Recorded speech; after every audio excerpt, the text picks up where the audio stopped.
talked, you had nothing to say. You chose to walk, give what we had away.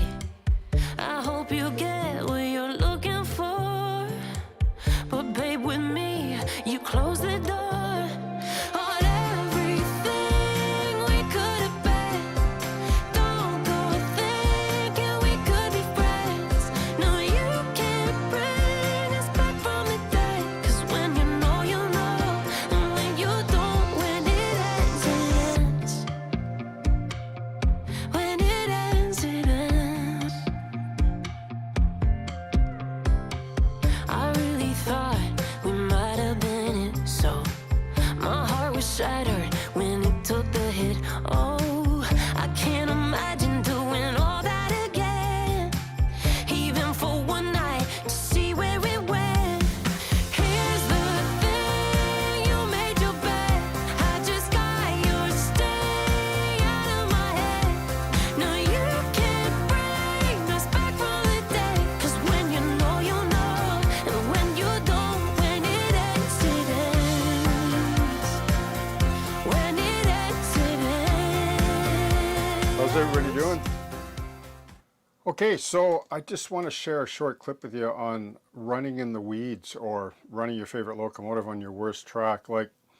So this track here is code 40 hand laid, and it was pretty much the very first track I laid on River Road. So, you know, this, for those of you that don't know, this is section 2, which runs about 11 feet, and then section 1 is another 11 feet, and then section 3 and 4 will be actually longer than 11 feet. But so that'll comprise of this whole shelf layout, just so you know, about 40 feet long. But so this is only like a couple of feet long, and it's just a sort of a little abandoned siding. And I just wanted to show you this because, as most of you know, I really like 4-axle locomotives, and if they don't creep, I just can't get into them. Like, because I run slow, which in theory makes the layout feel larger, okay, and more prototypical when you operate.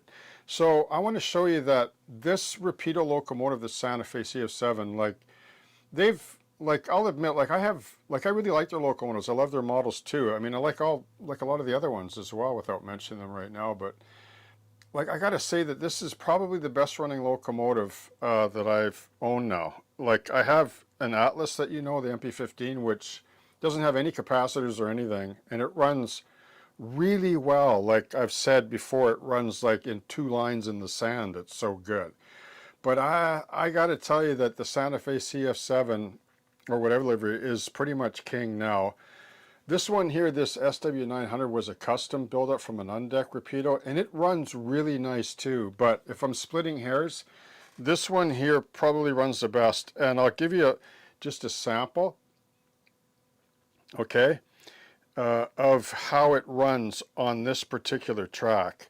And it is such a sweetie, this locomotive, okay?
Notice how the compressor, like with Rapido 2, I noticed the sound file.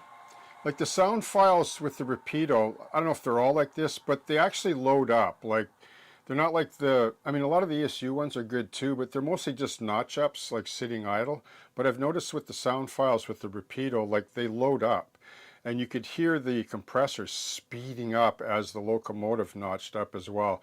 I think little touches like that are really good. And you know, here's what's interesting, like in closing, I'll just say this about model train manufacturers. Everybody is trying to, you know, put out the best product that they can, and there's always going to be leaders in the industry. And I think that Rapido, despite my, you know, love-hate relationship with them over the past few years, they're starting to really like get there. And not just the CF7, but I know there's other locomotives coming, and I get the manufacturing process as well. Like, it's not, like, you don't always have control, like what happens when they're being, you know, pumped out. But I have to say that they have really taken things to another level. Now, this locomotive is not the type of locomotive, you know, that a mother would love, let's say, but it's one of my favorites now. It works, it does everything out of the box. I didn't have to really do anything, probably a few adjustments but on sound, but you know, it's like for the period that it represents, like it's bang on prototypically, okay? So yeah, so just wanted to share that with you. And that if you do want to do the, you know, the smaller code sidings and things like that, like this is code 70 rail, this is code 55, and this is code 40. This is a 55 hand-built turnout, but I transitioned it down to code 40.